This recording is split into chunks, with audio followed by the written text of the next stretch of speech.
The Oklahoma City Thunder sweep the Portland Trail Blazers as Josh Giddey returns with a phenomenal game in Oklahoma City. We're going to talk about SGA and the rookie impact of Jalen Williams, all coming up on today's Locked On Thunder podcast. You are Locked On Thunder, your daily Oklahoma City Thunder podcast. Part of the Locked On Podcast Network, your team every day.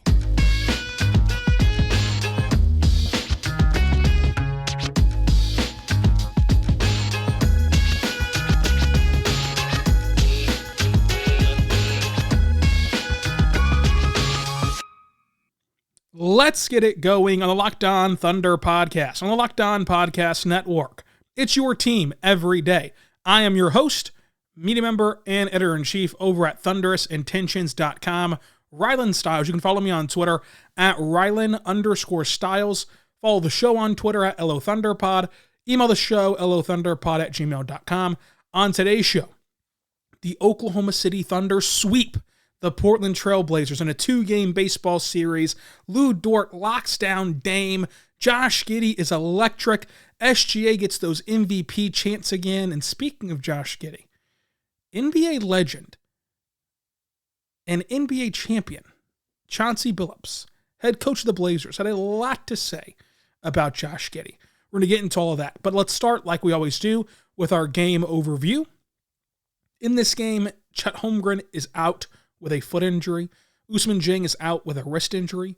GRE was out with an ankle injury. And then you had the two G League assignments of Jalen Williams and Trey Mann, both with the G League team in Vegas, playing at the Winter Showcase. And wow, Trey Mann, by the way, as an aside, first game of the G League season for him, played amazing, 35 points in his debut. Darius Bazley was active in this game. However, he was a DNP CD, first game back from illness. He was a did not play coach's decision. The Thunder starters were SGA, Lou Dort, Josh Giddey, Jalen Williams, and Poku. The best minute getters for OKC, the top 5 were SGA, Giddey, Lou Dort, Jalen Williams, and Mike Muscala. That was the lineup that had the 5 most minute getters. We're going to start today's show a little different than normal. It's normally SGA always out of the block hot, but this time it's Josh Giddey. So Josh Giddey, out the last couple of games with an illness, and within that span, not playing Saturday, not playing Sunday, not playing in Monday's game, of course, not playing Tuesday on the off day, coming back today, within that span, 4 days, Josh Giddey lost 10 pounds. Now, before the game, Mark talked about how difficult this sickness was on Bazley, on Giddey, and he said, they have no hard and fast minute restriction, but I'd be shocked. We're going to monitor it. And see where they're at, but they have no hard and fast restriction, but we are going to look into it. And then after the game, Mark said he was shocked that Josh Giddey could play as many minutes as he did. And then Josh actually revealed the number, which was 10 pounds lost because of the illness, and then said that he felt it out there. He could feel kind of him being lighter and not having as much of that bruising power as normal. But it was good to be back out there, obviously, for Josh Giddey. But before we dive into his game, just remember, with the context of that he is fresh off an illness that cost him 10 pounds, he still played this well against a playoff team. And I spoke to Chauncey Billups before the game, and I asked him pregame, I said, Coach, what do you see in Josh Giddey? And he spoke glowingly for a minute straight about Josh Giddey, which you can find on the Locked On YouTube page for one of the shorts that we put up. But here's what he said. Chauncey Billups said that Josh Giddey has an incredible feel for the game. He plays and makes the simple plays, which makes the game easier for himself and for others. And he always has his head up looking for the next thing to do. And that he's a big guy, so he gets to his spots well on the offensive end. And that he is thinking the game for his teammates. Chauncey Billups says that he loves the calmness that Josh Giddey plays with. And that Josh Giddey is an excellent young point guard. Excellent young point guard. Folks, I know it is a problem or difficult to sit on your hands or to not be reactionary or to not formulate your hottest take right now. But he's played in 81 NBA games. Friday he'll have played in 82 NBA games, which is the length of a full season, obviously. And plus the stop and start nature of his career so far, and the some games with Shea, some games without Shea nature of his career so far. When you factor all that in, like, let's not rush to judgment on Josh Giddey, because we've seen more good Giddey than we've ever seen bad Giddey. Like the majority of his games have been very, very good games. Whenever I talk to scouts at games and talk to Chauncey Billups here, an NBA legend that knows guards very well, obviously, and now a coach, everyone says that they think that Josh Giddey's going to be a really good player, and they think that Josh Giddey will fit well with SGA. And in this game, they played off of each other very well. People were such in a hurry to throw out the record that the Thunder have whenever Josh Giddey does not play, which is like 7-0, whatever it is. But they forget that in these last 3-4 games, they've been the best we've seen SGA and Josh Giddey play together. And that continued tonight. 6 of the first 10 points came from either SGA, Josh Giddey, or Jalen Williams, 3 of your most important players, if not the 3 most important players who were active tonight for the Thunder. Josh Giddey and SGA found each other on cuts. Josh Giddey and SGA worked well in transition. Josh Giddey and SGA set each other up in the half court. Like, they did so many good things together, as they have been for the last month whenever they're both healthy. So don't rush to judgment on 82 games of Giddey's career, half of which have been spent without SGA. And even with that SGA pairing, as we continue to bank in games this season of that pairing, it's looked better and better and better and better. This is going to work, in my opinion. But at least give it time. At least see if it'll work before you just automatically throw the two out. I always use the example of Jaylen Brown and Jason Tatum. Like, Boston fans last year at this time, around Christmas, wanted to break those two up. Then they went to the NBA Finals. In this game, Giddey was excellent, especially given the context of the illness and losing 10 pounds. 13 points, 6 rebounds, 6 assists, a steal, 6 of 8 shooting. Fantastic passes. Like, Josh Giddey always makes great passes. This was a particularly great game from him, passing the basketball. Even by his standards, this was a really good game from him, passing the basketball. He also was communicating well defensively, and it was noticeable, the difference in how he was aligning his teammates, what he could see, and as Billups pointed out, how he thinks the game and how he can get his guys aligned on the defensive end. So I asked him after the game, I said, Josh, it looked like you were communicating better out there. Has that been something that's been, a point of emphasis for you? And he said, yes, it's been a point of emphasis for me. And that, it's been something that he views as something he needs to step up and do as a way to impact the defensive end. Because obviously, he's not going to take the best option, not going to take the second best option. So if you're not going to do that, Josh Giddey views it as, I might as well communicate the best I can and have my impact felt there as well. Offensively, the passing was great. The efficiency was great. He was awesome attacking downhill, awesome splitting the defense and creating for himself. Even had this awkward 360 spin around baseline jumper, which looked awkward but splashed home with perfection. And he was massive on the glass. The tip outs, grabbing the rebounds themselves, and even just box outs. Like, the box outs were great from him to allow others to go clean it up or to make it a longer rebound to give Oklahoma City a chance whenever they lack the size. The way Josh Giddey rebounds the ball and impacts rebounding goes far beyond the rebounds per game. It's going in there and poking free a rebound that Portland already grabbed. It's going in there and off of the rim, slapping it off the backboard to make sure that your other teammate can get a chance at it. It's putting a body on somebody with his 6'8", which he claims is 6'9" frame.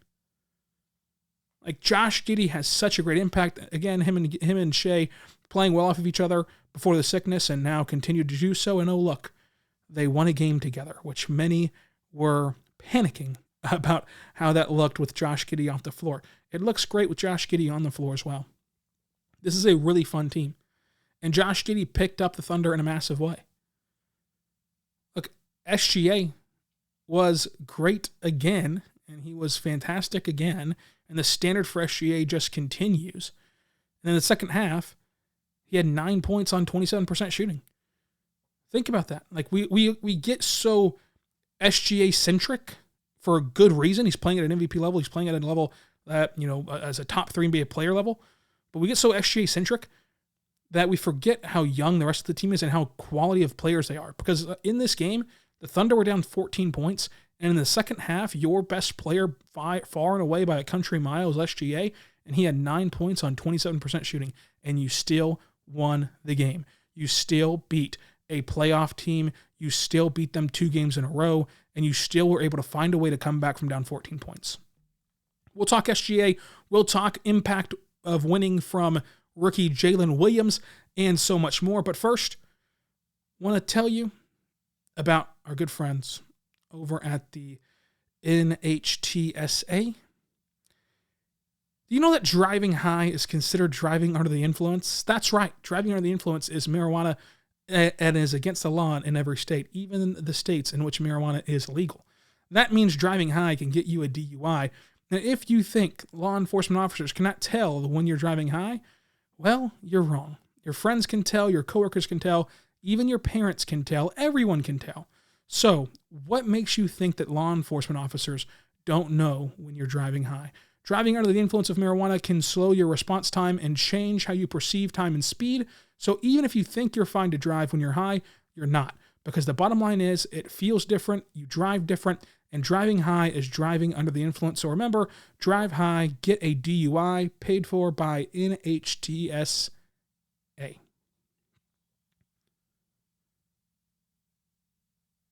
We're back on the Locked On Thunder podcast. I want to tell you right now about your friends over at the Locked On Sports Today podcast. Thank you so much for making Locked On Thunder your first listen every single morning, every single day. We're here for you, talking Thunder basketball. For your second listen, check out the Locked On Sports Today podcast. Subscribe to both on YouTube or wherever else you get your podcasts from. And let's talk SGA. Shai puts up 27 points, 6 rebounds, 3 assists, 2 steals, a block, goes 11 of 13 at the line. 2 missed free throws for him. Very rare, which is incredible to say that missing 2 free throws is rare for him. And the leap he's made at the free throw line, going from about an 81% free throw shooter in his career to now shooting above 90% at the free throw line. Goes 0 for 3 from 3 again, but shoots 42% on the floor with 35 minutes played. He has these amazing mid-range jumpers, and I know it's getting repetitive saying that, but gosh, look at the way that he rises up over defenders and is able to just shoot clear over them, creating space with just his length. And then the step backs in the mid-range create so much space. He's able to knock down shots whenever defenders barely give him enough legal space to land. The way that he is able to hit these difficult shots is jaw-dropping. And we're seeing that whenever you surround Shai with shooters, good things happen. It becomes pick your poison at that point because you know you have to gravitate toward him whenever he's going to the rim. And if you do that, you leave shooters. And if you do that, they can knock it down. There was also an amazing set where Shai had the ball. And whenever Shai was dribbling top of the key, Mark came out almost to half court and was telling Muscala to run through. And eventually Muscala did. And whenever Muscala cut through the top of the key, that meant that Nurkic switched on to Shai. And the Blazers, instead of rotating down Muscala, just doubled Shai. And then Shai kicked to Muscala, which then it got the defense's attention to slide up to Muscala, which left J-Dub in the corner. So Muscala made the extra pass to J-Dub. He was wide open in the corner, and the rookie could not hit the shot. However, it just goes to show how many options that play gives you to score. Either whenever you do cut through, either Nurkic takes on Shai, and the Blazers just continue to fall down the line, where Shai's defender then walks with Muscala to the slot, and J-Dub's defender stays in the corner, and Muscala just cooks Nurkic at the top of the key, driving to the rim. Or they do what they did, which lets you have a wide open 3, or they don't step up to Muscala on the first pass, and Muscala is able to go and knock down the 3 himself without making that extra pass. There's just so many options for that play to work, and if they don't position themselves right, even on the cut through and even doubling Shai can just step up and split the 2 right down the middle and go through them. So there's just so many ways for that play to work out with that alignment. Whenever that play happened at the end of the fourth quarter, you should go and monitor it. It was awesome to watch, and it was a play that I think that the Thunder will utilize a lot and have utilized a lot. But the difference in this game for Shai, 18 points on 62% shooting from the first half. And then in the second half, as I mentioned, 9 points on 27% shooting. It was like the reverse of Monday. Monday, he struggled in the first half and then turned it on in the second half. This time, he had it in the first half. Didn't quite have it up to snuff in the second half. However, He hit so many big buckets down the stretch. He is such a great scorer already, and that's without the three-point shot really being a huge part of his game. Like, he's not taking very many. He's only shooting 34% of the ones that he does take.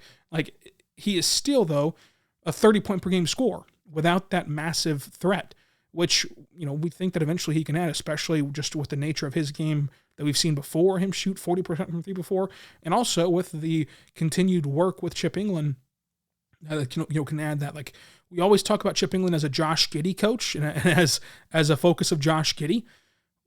Well, spending time with Shea and unlocking Shea's three-point potential takes him from a 30-point per game score to how high? Like, how high does that height reach for Shea?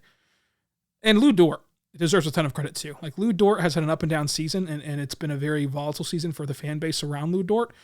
14 points, 3 rebounds, 3 assists, a steal, a block, 45% from the floor, 2 for 6 from 3. But the big thing here is he absolutely smothered Dame on the final possession, which got OKC the win.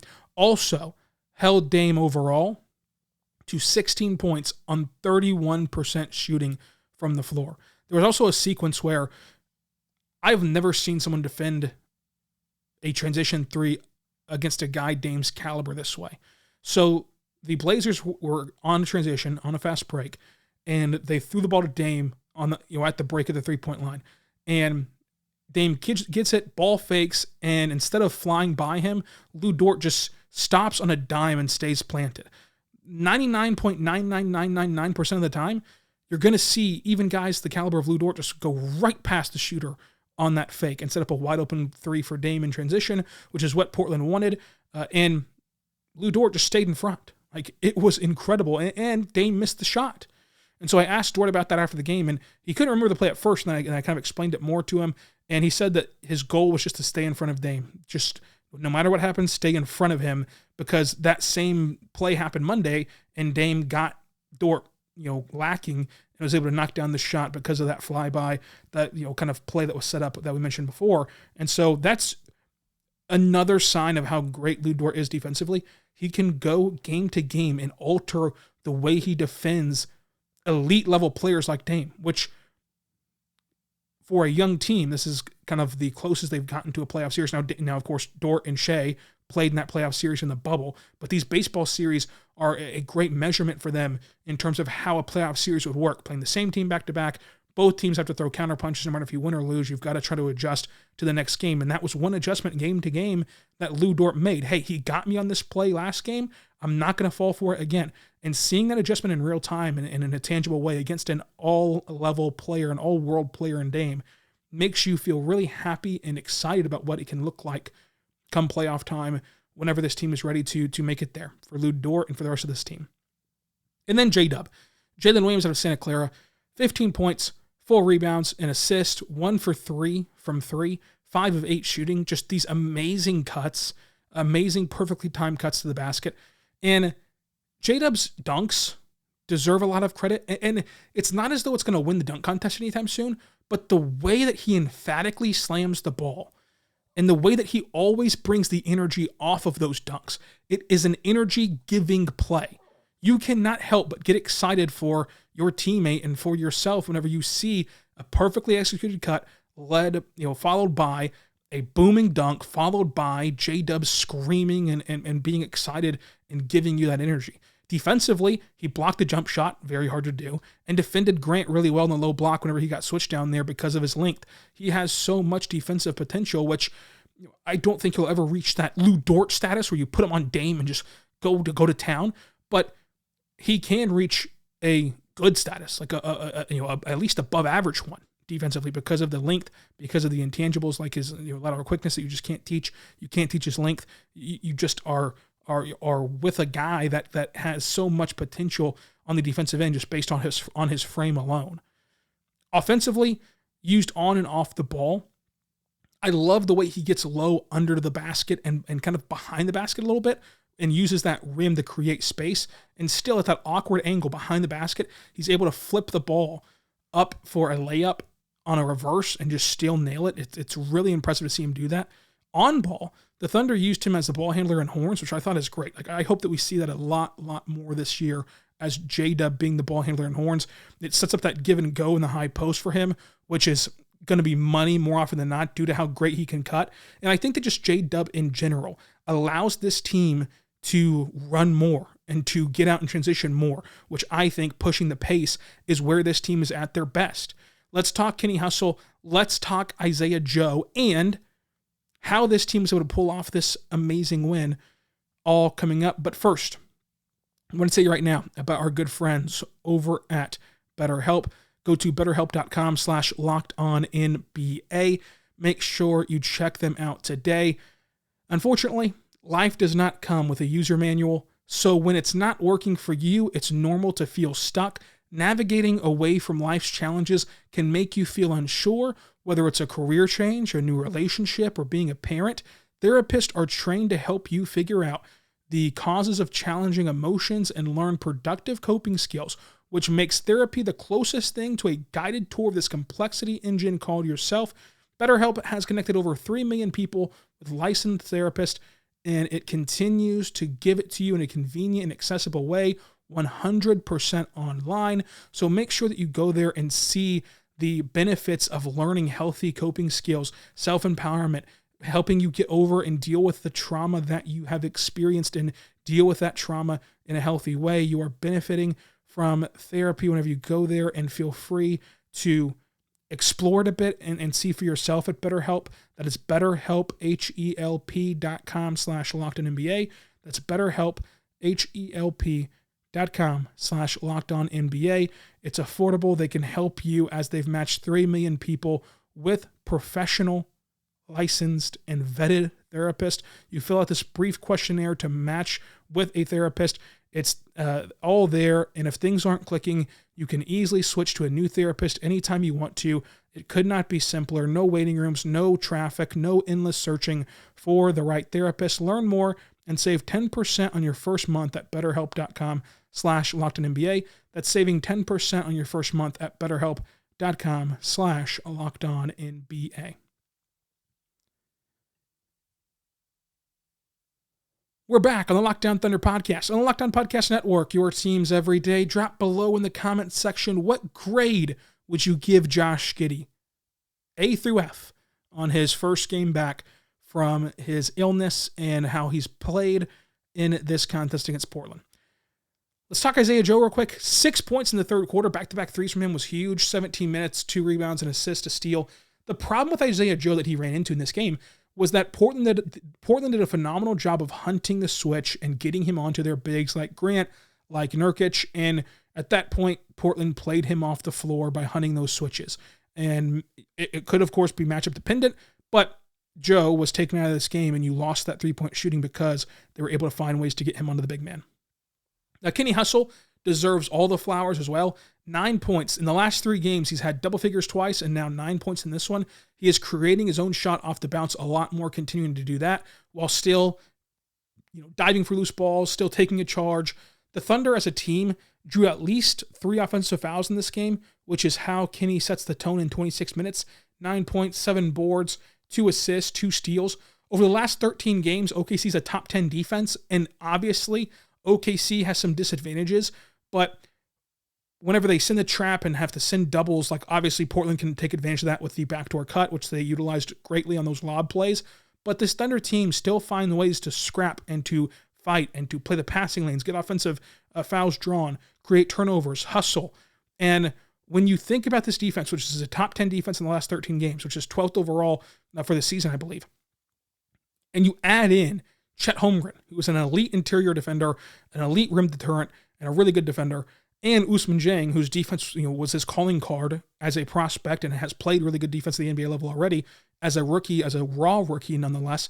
When you have those two guys winning in the wings, it really has to excite you for the future of this defense. And you have a coaching staff that throughout their entire tenure so far in Oklahoma City has coached really good defense and really good defensive principles and has always had a nice defense, especially for the context of their roster.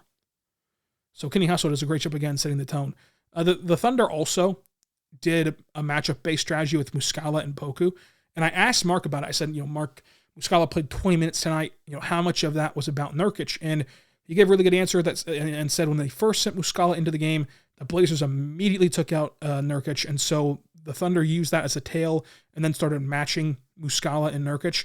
And so he said, I told Poku, when Eubanks is in, you're in. When Nurk is in, Muscala's in. And so for comparison, Nurkic played 22 minutes, Muscala played 20. Poku played 20 minutes, Eubanks played 20 minutes. So Poku had 3 rebounds, 2 assists, 2 steals. I should say 3 points, 2 rebounds, and 6 steals.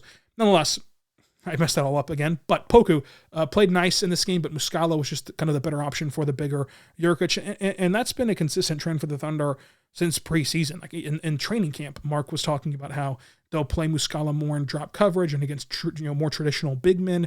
And then Poku, of course, matched up with Eubanks in this matchup. But this is a big deal. Like, I was on Locked On Blazers on Wednesday, and we agreed it's incredibly hard to sweep anyone in back-to-backs like this, where you're playing the baseball series to the same opponent in 3 days. And the Thunder did that. The Thunder not only did that, the Thunder took on an incredible counterpunch, which I talked about also on Locked On Blazers. The Blazers had the advantage. They're on the ropes. They lost the first game. They have more things that they can put into practice and learn from. It's easier to get more out of your guys after a loss and get them to change their ways more after a loss than versus a win. And the counterpunch was actually physical for the Blazers. Like, it was not just a preaching thing of like, hey, we got to do this better. No. They got back Nurkic, which gives them the ability to defend Shea and defend at the rim with a really good rim deterrent in Nurkic. Plus you have Grant, plus you have Eubanks, plus you have this size in Portland. And with that counterpunch, with that new wrinkle put into their team, it still did not get them a win in Oklahoma City. And this is great for the young Thunder core to make it feel kind of like a playoff set of how you adjust to the adjustments, so to say, against other teams. And this year, the Thunder are 4-0 in baseball series. Now, granted, one was against the Clippers, where one game the Clippers did not have either Paul George or Kawhi, and then one game that they did have just Paul George. But still, they're 4-0 in these baseball series, which are very tough. And I asked Shea about it. A young team having these kind of playoff feels in the back-to-backs. And he said it's a challenge for sure. We responded well tonight. The ups and downs were there for both teams, but we stuck to our game plan for both games and, of course, got the win. So there's that. Also, Shea said being voted into the All-Star game would be a huge honor and would be fun for sure. And he dreams about it. And every kid that plays basketball dreams about it. So, as a reminder, go vote for Shea into the All-Star game. Also vote on Sunday, which is a 3-time one-entry vote. Make sure you go do that as well. So let's talk about how the Thunder won this game. Portland led by 14 points. OKC led by 4. 10 lead changes, 5 times tied. The Thunder actually, statistically, they won the rebounding battle. They won it by one rebound. The Thunder and Blazers both had 18 turnovers. However, the Thunder capitalized more. They had 20 points off turnovers compared to Portland's 14 points off turnovers. OKC also won points in the paint. They also won second chance points. They lost fast break points, but only by 3 points. The Thunder shot 46, 33, 84. Portland shot 49, 39, and 66. Here's the kicker, okay? The 3-point and the free throw. The Thunder shot 25 free throws and made them at an 84% clip. Portland shot 9 free throws. Here's the other kicker on the flip side. OKC only made 8 3-pointers. Portland made 14 3-pointers. OKC won the final 3 quarters after losing the first frame by 10. They won the last 3 frames and got the win in general. The bet of the day was OKC plus 3.5. That obviously cashes in. The MVP of the game, I'm going to go with Josh Giddey for MVP of this game. What a great job for him it was to come in and, off of that illness, be able to capture this incredible game and play well at Shea and get the win.